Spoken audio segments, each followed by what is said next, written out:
Let's talk about INEC right about now. The integrity of Nigeria's electoral process has been a subject of concern, with former President Goodluck Jonathan and ex-INEC Chairman Professor Attahiru Jega weighing in on the issue. They emphasized the need for the Independent National Electoral Commission, INEC, to remain independent and free from political interference. Now, here's what you should know. Jonathan and Jega stressed that INEC's independence is crucial for conducting free and fair elections. Former President Jonathan highlighted the presence of ghost voters as a major obstacle to achieving accurate votes. Both Jonathan and Jega advocated for merit-based appointments in INEC to ensure the Commission's integrity. To get elections right, you need an election management body that can do its work professionally, impartially, efficiently, in order to deliver election results with integrity. Now, to discuss this critical issue is Kunle Lawal. He is the Executive Director, Electoral College, Nigeria. Welcome to the show, Mr. Lawal. Thank you very much for joining us, Kunle. Good morning. Good morning, and it's a pleasure to be here. Good to be here. This is a very critical conversation, and it's one that we've heard former President speak, President Goodluck Jonathan. I mean, we know he has all that name. Talking tough about the integrity of Nigeria's electoral process. What do you make of that statement that until INEC is truly independent, do you think, as an Executive Director of Electoral College of Nigeria, do you think that INEC is independent? Well, as I would say critically, as long as the president appoints the INEC chairman, the independency of INEC will still be a case of doubt, and etc.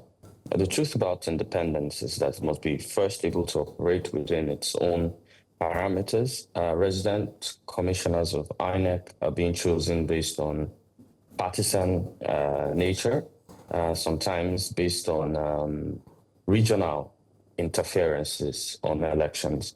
And I think that that is the crux of the particular issue on the independence of INEC. So first, the president appointing the INEC chairman, and then secondly, resident commissioners being elected on regional sentiments or state sentiments or partisan sentiments. And those for me are key indicators which hinder the independence of INEC. Now, Kunle, former President Jonathan did mention that ghost voters and other forms of electoral fraud remain major concerns in Nigeria's elections. In 2025, we're talking about the Internet of Things. We're looking at blockchain technology and all of that. And INEC did introduce the BVAS in the last elections. We thought the biometric BVAS, yes, we'll get the full meaning of that in the course of the program. But we thought it was going to be foolproof, you know, it would stop ghost voters, election rigging, and all of that. How much has the introduction of BVAS moved the needle towards more transparent and fraud-free elections in Nigeria? And what other technologies could we adapt, or what else could we do to ensure a free and fair process, regardless of the personnel? Because you did speak about the appointment of the INEC chairman and resident electoral commissioners and all of that. First and foremost, BVAS is a welcome technology, but BVAS can only function dependent on the kind of servers that INEC has resident in its headquarters. We're a country of 200 million people, a voter base of about 93 million. And when you're looking at those parameters, it should ensure that the servers available to BVAS to communicate directly from polling units to INEC's headquarters should be massive enough to contain such data. I think there's a relapse in that, and there are problems with that. Secondly, I must critically state that we're looking at all this from even totally another perspective. I'll explain. First and foremost, one of the first sections in the Electoral Act critically states that every political party must register its membership list. before elections. None of the 18 political parties that participated in 2023 met that parameter. So a country is only, or an election is only as viable as the laws that its electorate understand. Most of us don't even understand the Electoral Act or haven't looked at the Electoral Act. And the Electoral Act still goes on to say that state apparatus or media cannot participate or cannot be used. I think that should be 92(1) or 93(1). I can't remember the exact subsection. But state media can also not be used as an apparatus to support any candidate. We've seen a situation where a serving minister was a what they call it, a presidential spokesman. We've seen commissioners, essays who drive the campaigns of state governors. We've seen state actors, state media push forward campaigns of people in office. So for me, it's a lot of laws. We have an Electoral Act where a lot of things are not even parameters. Let's not even talk of the restriction on campaign funding. Yeah, I can tell you every presidential candidate before reaching the primaries had already exhausted the 5 billion limit. People running for governor had exceeded 1 billion before primaries. People running for Senate had exceeded 200 million before getting to primaries. And you know, the law is set in a way in which most people don't even, first, most people don't know it, and then it's set with a precedence of we don't know who exactly should prosecute. So even if you carry the case to court, the first question you're going to be asked is who exactly should prosecute. And we want to talk about Beavers and Co. No, Beavers and Co. is election. Our problems are mostly pre-elected. That's preceding elections. That's where most of the quagmire happens. And by the time you have all those problems, when you get to the election, you cannot have a clear-cut, free and fair elections. Well, just to add to that as well, some others feel that our problems, aside from being pre-election, happens to be on election day itself. We do recall a former senator and also politician who said it's during the collation of the results. That's where the issue starts from. And we did see what happened in 2023 elections, where the collation, the counting, the paper, the sheets and everything, the cancellations and so on. But let's not dwell on that right now. I'd like us to dwell on regionalization. This has come up maybe a little bit, but I think it's high time we also look at it carefully. There's a case of, oh, it's the time of the South. Oh, no, it's the turn of the North. Oh, no, it's turn of the South-South. And this has influenced even religious bodies and leaders who have spoken about ensuring that support is given to a certain political aspirant who comes from a particular region. Do you think that regionalization seems to be a problem that is hindering the growth and the success of Nigeria's independent electoral system? Well, this is a WhatsApp group that Nigeria has been in since 1960, and we've just changed the admins in the WhatsApp group as regards regionalization of our elections, and we've continued in this trend continuously, and I think it's a trend that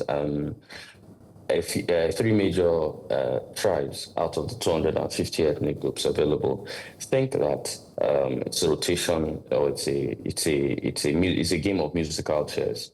1 minute is me, next minute is them, next one it's my turn or nobody else. And I'll tell you that we feed this need because we do not understand the key need to be Nigerian first. I've always said that if we do not love a country, we cannot see beyond parameters. We've worked with things like federal character and etc. As regards INEC disposition, selection of INEC chairman and its resident commissioners, selection of candidates according to which ward should be its turn or whatever. I think this undermines meritocracy in who exactly deserves to be president, or who exactly has the skill sets to take Nigeria from where it is to where it's supposed to be. And because we have made our choices this way, I think that we will never attain the Nigeria that we're supposed to attain till Nigerians, like I always say, till Nigerians walk out of the canoe of ethnicity, we will never walk the waters of diversity. And it's a common thing I always say. And it's affected our politics, it's affected the choice of the right candidate in our elections. But like I always say, preceding elections, we already make decisions. And a simple decision is this. For those that argue coalition centers and etc., when you didn't participate in primaries of any political parties, and I'll clearly state Nigerians know what goes on in the GOP, or that's in the Democratic Party in the US, or in the Republican Party in the US. We know what goes on in their primaries, and we do not participate in our primaries. Then these candidates are being presented to us by political parties after they probably let's say, paid their way through a primaries. Do you consider that an election or a selection? And for me, that's the most critical problem in Nigeria's election cycle. Now, Kunle, we've talked about the technology aspect, and you said, you know, we need strong institutions. We've seen Ghana and Liberia in West Africa conduct free and fair elections in the last 2 years, despite using less technology. If we could reform INEC, because, I mean, INEC's job is to conduct elections and announce results, but everyone is dragging them to court after every election cycle. It's the courts are inundated with cases because nobody wants to believe the results that have come out. So if we could reform INEC, looking at electoral reforms, what should be priority as we inch towards the 2027 elections?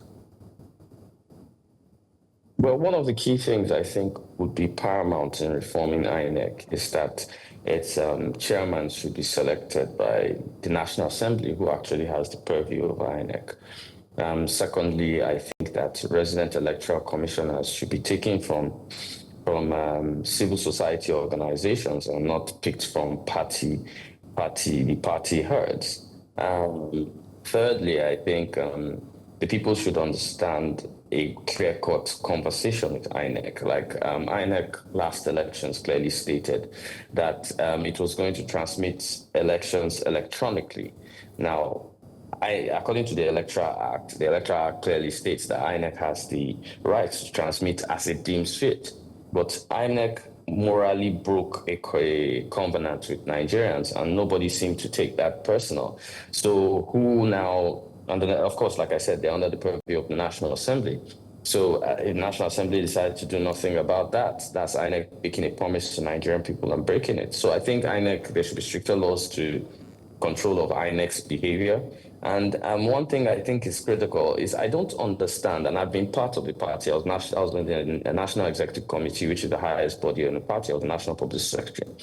And INEC is clear on who is having primaries, and INEC only responds to the National Secretary. How do we have multiple primaries in our elections? And INEC is at every primary, and this has to go to court. I do not understand, and I blame INEC fully for that. It is INEC's incompetence that causes these multiple primaries, which caused the whole chunk of electoral tribunals that we have, even preceding elections. And for me, those are critical. If we could reform those ones and then increase Nigeria's political literacy to understanding its electoral laws and insisting that party officials understand Nigeria's electoral laws and put them into action in their intra-party mechanisms, then I think we can start talking about moving forward with elections in Nigeria.